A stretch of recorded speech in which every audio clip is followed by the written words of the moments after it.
Wanna ride me, catch a vibe me, go get out me, yeah. Shawty, I'm a riding G, I'm a dying piece, I'm a ride.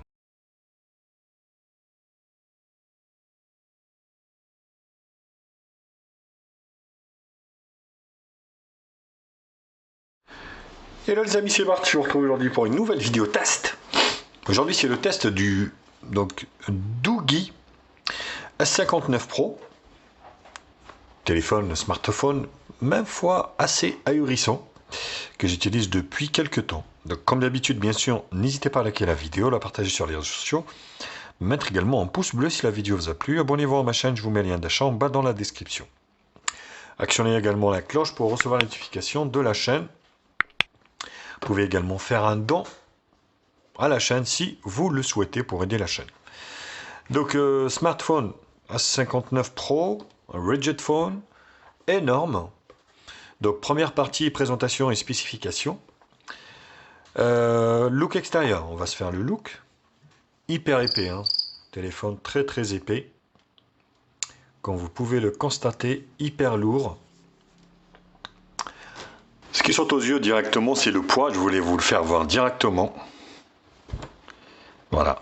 341 grammes qui pèse ce smartphone. Donc forcément, le fabricant ne communique pas là-dessus. Mais voilà, donc 300 et quelques, quasiment 350 grammes. Ce qui est plutôt énorme au niveau de ce smartphone. Donc présentation et spécification. Côté gauche ici, côté droit ici, on retrouve donc le lecteur d'empreinte digitale, bouton allumage, volume plus moins, donc waterproof. Sur la partie haute ici, le jack 3.5 avec le petit capuchon. Vous avez un outil, bien sûr, pour ceux qui n'ont pas vu la vidéo de déballage, regardez ça. Vous avez en fait un outil pour décapucher ça assez facilement. Donc là, c'est le rack pour la carte SIM, il prend 2 nano SIM ou une nano SIM, une micro SD. Bouton personnalisable. Bon, on va voir que tout à l'heure, ça ne fonctionne pas. Et ici, un USB-C, pas très profond, ce qui est plutôt bien. Vous allez pouvoir le recharger assez facilement avec votre chargeur ou n'importe quel chargeur. Donc au niveau de l'arrière, on a donc le logo IP68 ici, NFC, donc logo Doogee, la grille haut-parleur ici. Qui est donné pour du 2 watts en puissance, ce qui est plutôt good. Micro d'ambiance ici, quad-core, appareil photo arrière. Donc le quad-core, pour tout vous dire, est donné, je vais vous donner le détail de suite. Voilà. Donc le 16 millions de pixels ici, donc d'origine Samsung avec de l'intelligence artificielle. 8 millions de pixels ici, grand angle. Macro, 8 millions de pixels également, et 2 millions de pixels ici pour le mode portrait. Vous avez 4 flash LED ici. Donc moi j'ai mis la protection d'écran qui a été fournie avec. Ce qu'il y a, c'est que ça fait un peu de flou au niveau de l'appareil photo. Donc des résultats. Donc c'est assez bizarre du fait qu'il soit bleu, je pense. Hein. Caméra de devant de 16 également, plutôt good. Et un écran qui est donné par le fabricant de 5, alors il n'est pas énorme, hein, 5,7 pouces, résolution HD+. On n'est que sur de la HD, donc c'est pas énorme, mais c'est déjà pas mal. Donc voilà, c'est pas mal en termes de résultats. Mais voilà, il fait son poids, donc c'est plutôt pas mal. Le lecteur d'empreinte digitale fonctionne très bien. Le Face ID,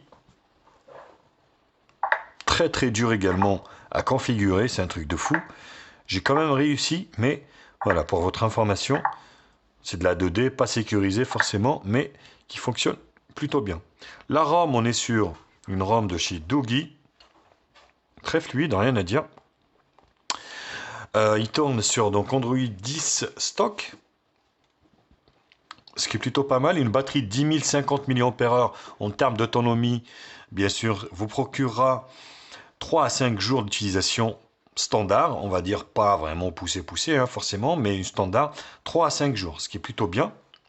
Donc il est IP68, il tourne avec un processeur de chez Mediatek, le Helio P22, un octa-core cadencé à 2 Go, 4 Go de RAM, 128 Go de stockage. Et il est compatible charge rapide 24 watts. Plutôt également une très très bonne chose. Donc le notch ici au niveau de l'écran. Le 16 millions de pixels, c'est le S, l'appareil photo de 16 qui est là. Donc c'est le S5K 2P7 de chez Samsung, ce qui est plutôt pas mal. Ils disent pas ce que voilà celui en fait qui est devant est le même, mais c'est un 16, ça c'est sûr. Dual Wi-Fi, donc 800A, 802.11 ABGN. 2,5 et 5G, il a le Bluetooth 5.0, il a le NFC, il est GPS, Beidou, GLONASS et Galileo. Donc c'est plutôt intéressant tout ça. On va jeter un coup d'œil un petit peu sur la ROM. Alors, le bouton personnalisable. Eh ben, honnêtement, j'ai pas trouvé comment il fonctionne. C'est un truc de fou. Autant sur d'autres modèles, il n'y a pas de problème. Mais là, vous allez voir tout à l'heure. Donc, au niveau ici, donc vous avez alerte ici pour créer des alertes. Vous avez le mode jeu, notes, pour prendre vos notes ici. Donc, magnéto, vous avez la reconnaissance faciale, Easy Launcher. Donc, ça, c'est plutôt une bonne chose. C'est un truc simplifié pour les personnes âgées. Voilà, téléphoner, message, appareil photo. C'est vraiment super, super simple. Exit desktop. Donc ça, c'est plutôt bien vu de chez Doogee. Vous avez également la boîte à outils. Donc c'est ce qui fait aussi la spécification ici de... Alors, c'est pas ça la boîte à outils. Donc... Note... Alors, où est-ce qu'elle est? Où est-ce qu'elle est la boîte à outils? Caisse à outils. Voilà, c'est ça. Donc, compass, sonomètre... 1 pour les décibels, pic suspendu, voilà. Pour moi, c'est un gadget, hein. Gradiomètre, voilà. Bon, c'est franchement mesure. Vous avez de la loupe ici avec, on va dire, le zoom, rapporteur, et vous avez également le plan ici, le fil à plan. Franchement, voilà, c'est... Je sais pas, moi je trouve ça un petit peu gadget tout ça. Donc ici, c'est les raccourcis, donc avec le NFC, voilà. Vous avez pas mal de choses. Vous avez également enregistrement de l'écran. Vous pouvez prendre des photos également sous l'eau. Voilà, donc vous avez une option. Ici, hop, on arrive au niveau des paramètres. Réseau, appareil connecté, NFC Bluetooth. Fonctionne plutôt bien, rien à dire. Les applications, la batterie, j'en ai parlé. L'affichage. Vous avez une lettre de notification. Eh oui, j'ai oublié d'en parler, mais vous avez bien une petite LED de notification. C'est un truc de fou sur sa Redjet Phone. Donc pour charger et puis recevoir les messages. Et j'ai envie de dire que c'est plutôt pratique. Voilà. Eh oui, regardez-moi ça. Vous avez une petite lettre de notification ici pour notifier vos messages, ce qui est plutôt une très bonne chose. Soulever pour activer, donc voilà, vous êtes comme ça, vous soulevez et vous avez le Face ID. Donc c'est plutôt bon. Le son, eh bien vous allez écouter le son. Voilà, c'est un truc de fou. Hein.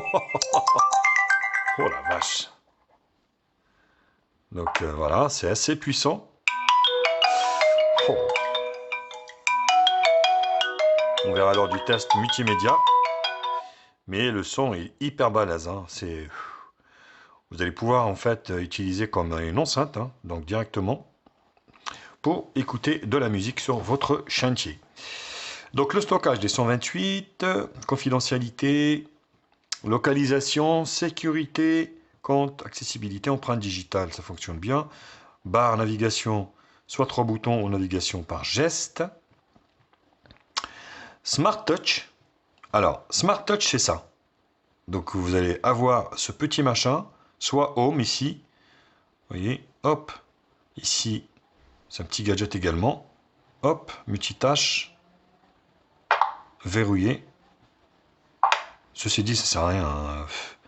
J'ai envie de dire, ça sert absolument à rien. Et là, vous avez le réglage. Donc, vous pouvez faire de la gestion mode ici ou mode menu. Donc, soit c'est de la gestion mode, voilà, ou mode menu, donc avec le petit défilement ici. Voilà, donc restore, hop, 3 seconds, ok. Donc, Smart Touch. Oui. Donc là, vous voyez ici, donc, gesture setting. Donc ça, c'est pour régler normalement ici.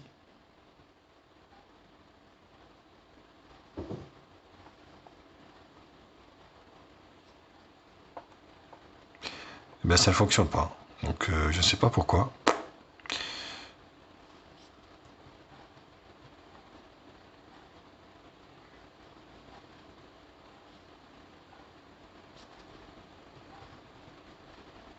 Double-clic. Vous voyez, ça, il n'y a rien qui se passe, donc c'est assez bizarre.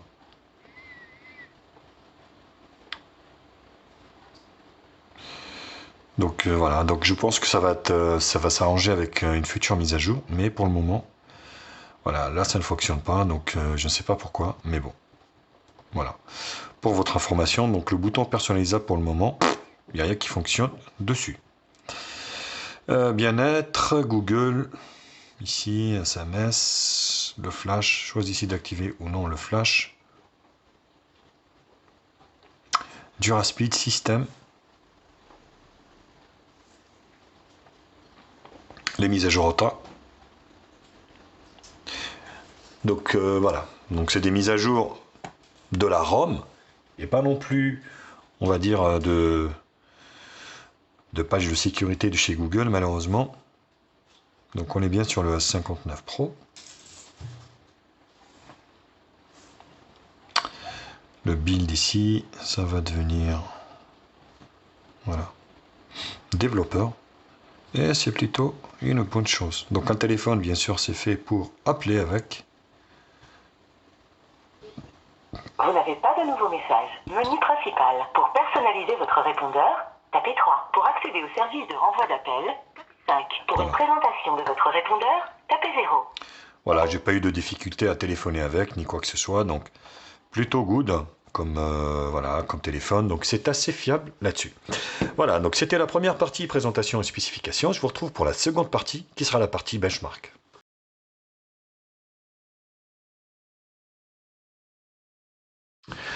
Alors les benches, on attaque toujours par un toutou qui nous donne un score de 97 341. On est sur un low cost, forcément. Le multitouche, donc on est sur 5 touches. Donc l'écran est très réactif, rien à dire. La barre des couleurs, j'ai bien aimé l'écran. Super agréable au toucher. Et puis à l'utilisation, le contraste, les contrastes sont bien respectés. Voilà. Le résultat est vraiment super correct.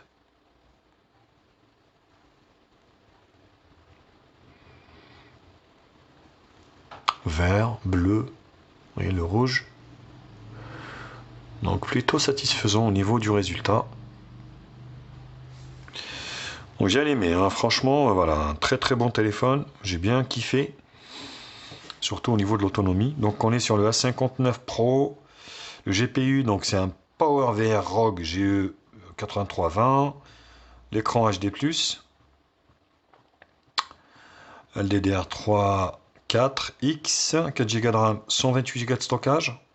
L'octa-core cadencé, donc voilà. La gravure du processeur. L'écran, la densité. Les appareils photo arrière. Je fais défiler pour que vous puissiez voir un petit peu.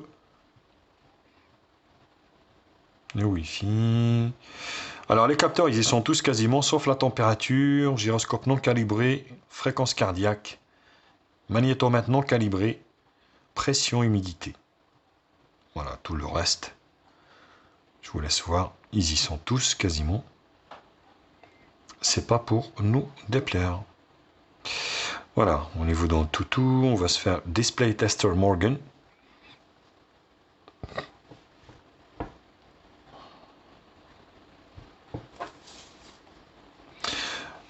Cette fois-ci, donc l'écran est sans faute. Autant celui du S40 Pro laisse en fait apparaître en arrière-plan l'icône de chargement de l'écran, autant celui-ci est vraiment parfait. Rien à dire au niveau du résultat, c'est vraiment super agréable.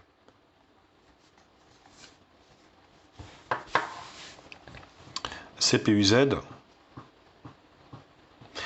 Donc le Helio P22, hein, forcément, c'est pas un nouveau processeur, c'est un processeur qui est sorti il y a quelques années déjà, qui a fait ses preuves.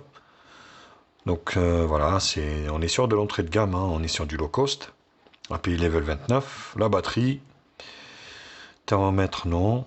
Voilà, ici vous avez ce qu'il faut. Le reste, ça va être du screenshot. Multitouche 5, en tout. 3D Mark 0, ça marche pas. PC Mark 5113, Geekbench, single core, multicore, et voilà.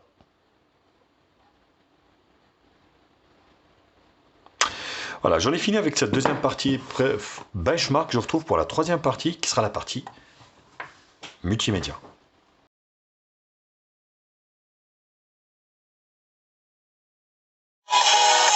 Alors on commence par le son.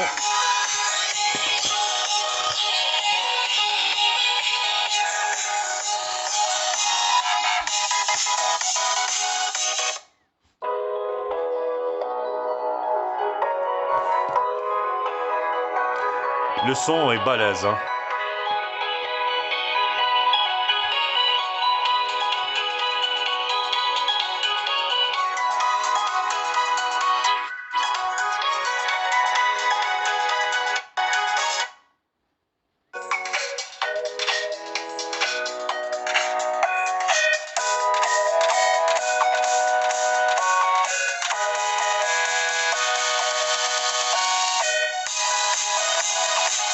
Alors il est un peu criard hein, quand même, c'est un peu désagréable d'ailleurs, mais voilà, c'est sûr qu'il est puissant, mais des fois la puissance ne fait pas tout. Hein.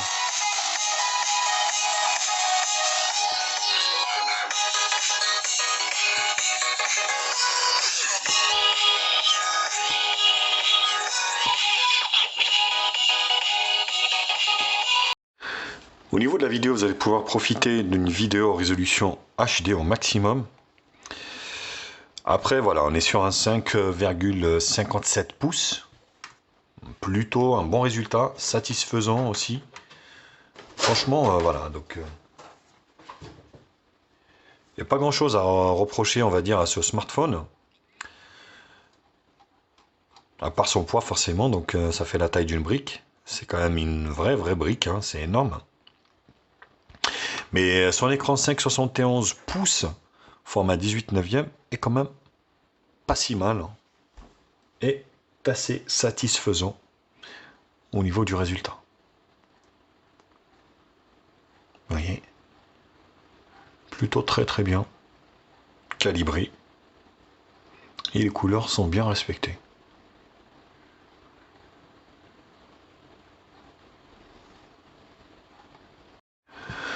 Alors le GPS fonctionne très bien sur ce téléphone également, pas de problème. Donc au niveau de l'orientation, ni quoi que ce soit, donc vous allez pouvoir donc l'utiliser sans aucun problème. Donc il ne décroche pas et puis moi vous êtes sûr que c'est une valeur sûre. Et il peut être utilisé à travers toute la planète, étant donné qu'il capte tous les satellites qui existent. Alors la partie jeu, on commence par Subway Surfer, avec un design assez futuriste.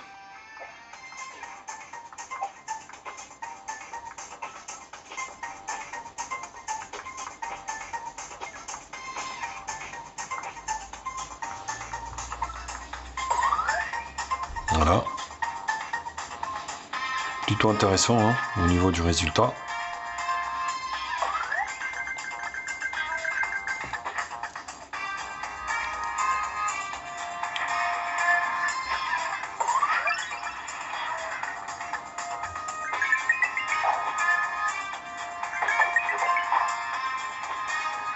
Voilà. Ce processeur, malgré que c'est un petit processeur, vous allez pouvoir donc jouer à quasiment tous les jeux. Fortnite, c'est même pas la peine, bien sûr, il n'est pas compatible. Mais les autres jeux, ça passera avec, on va dire, une résolution d'écran pas très poussée.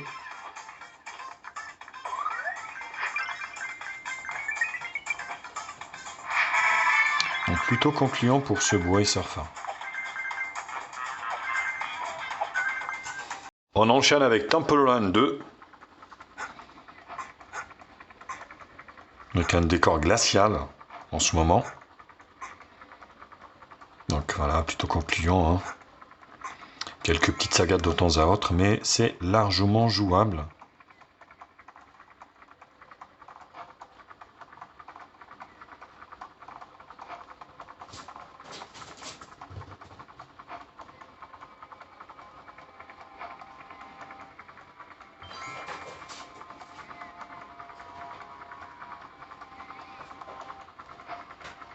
Malgré que c'est un processeur entrée de gamme, vous allez quand même pouvoir jouer à l'intégralité des jeux avec ce petit processeur.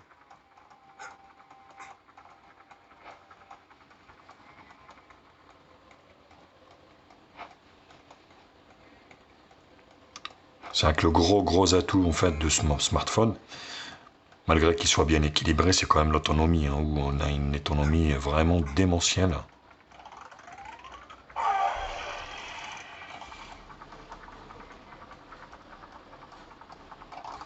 Un joli décor. Hein.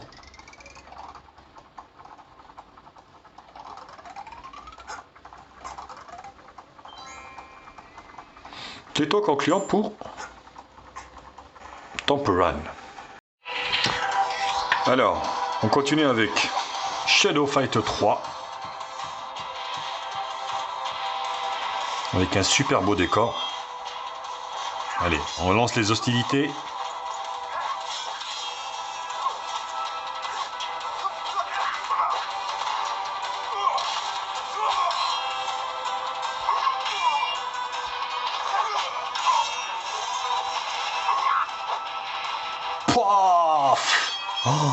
Oh, le truc, le coup de pied de ouf. Franchement, voilà, c'est plutôt satisfaisant pour la partie jeu. Vous allez pouvoir jouer à PUBG, vous allez pouvoir jouer à Asphalt 9. Pas Fortnite, bien sûr.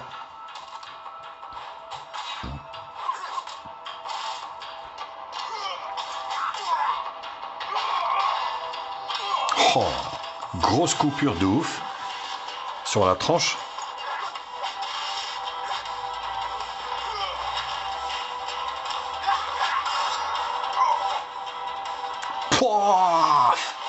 Déchiré quoi, déchiqueté le mec. Plutôt satisfaisant. Alors l'appareil photo est plutôt intéressant également. Donc au vu de ce qu'il y a comme option, donc on a le panorama, vidéo, donc vous allez pouvoir prendre de la vidéo en Full HD. Voilà. Beauté, image, bokeh, pro, mono et HDR. Donc je vous ai mis voilà, plein de photos bien sûr à la fin, pour que vous puissiez vous rendre compte aussi également de la qualité de l'appareil photo, qui est plutôt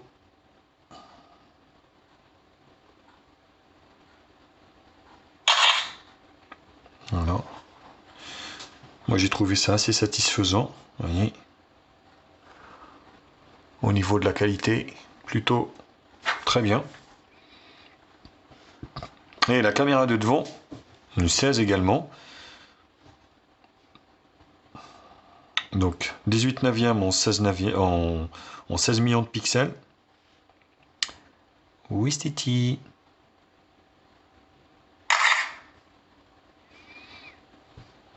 Voilà, j'ai trouvé ça super propre au niveau du résultat. Par rapport à la tarification, bien sûr. Vidéo Full HD également. Alors, je sais que sur l'arrière, c'est un Samsung. Par contre, sur l'avant, ils disent que c'est un 16 millions de pixels. Mais je ne sais pas si c'est le même. Oula. Trépied qui a failli se casser la gueule. Plutôt, voilà, satisfaisant au niveau du résultat. Bien sûr, comme d'habitude, pour juger vous-même de la qualité de l'appareil photo, je vous en ai mis plein à l'extérieur que j'ai pris Donc bien sûr au niveau de la vidéo, de la photo, vous avez donc petit angle, grand angle. Là c'est la grand angle et le mode macro également ici. Oui. Ce qui est bien, c'est que même avec le mode macro, on peut faire l'autofocus. Voilà, c'est plutôt satisfaisant. Allez, je vous laisse voir toutes les photos que j'ai prises à l'extérieur. Jugez vous-même. Dites-le moi dans les commentaires là chez vous. Et dites-moi ce que vous en pensez.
Yo les amis, c'est Bart. Test de la caméra, de la triple caméra arrière de 16 millions de pixels de ce Doogee S59 Pro. L'autre jour, tu peux filmer en résolution Full HD 30 fps. Là, le pont en pierre avec des voûtes. Ça m'a l'air correct. Après, j'ai constaté qu'en fait, avec le film bleu qui a été donné pour protéger en fait les appareils photo arrière, reflète la lumière, ce qui fait que la qualité de la photo n'a pas été bonne. Je conseille de ne pas le mettre sur film parce que je constate que c'est pas direct. Faites-le moi savoir dans les commentaires ce que vous en pensez de ce Doogee qui m'a l'air vraiment très endurant. Regardez-moi ça.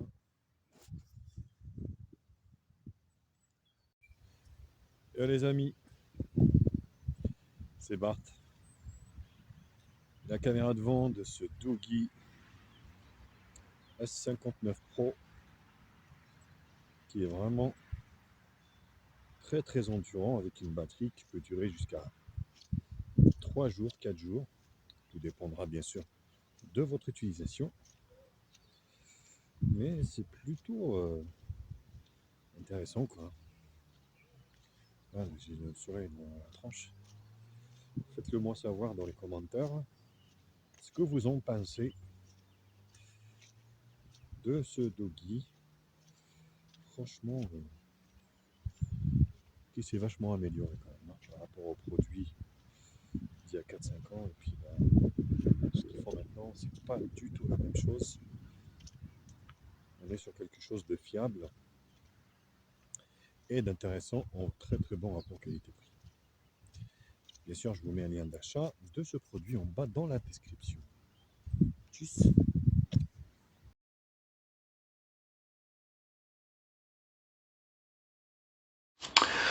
Alors, résultat des choses.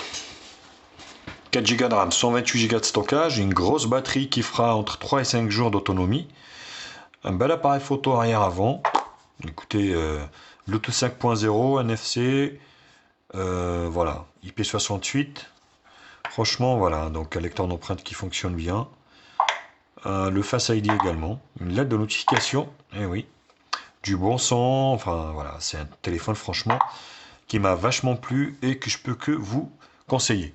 Maintenant, le seul point négatif, forcément, la batterie 10 1050 mAh avec le poids de 350 grammes quasiment.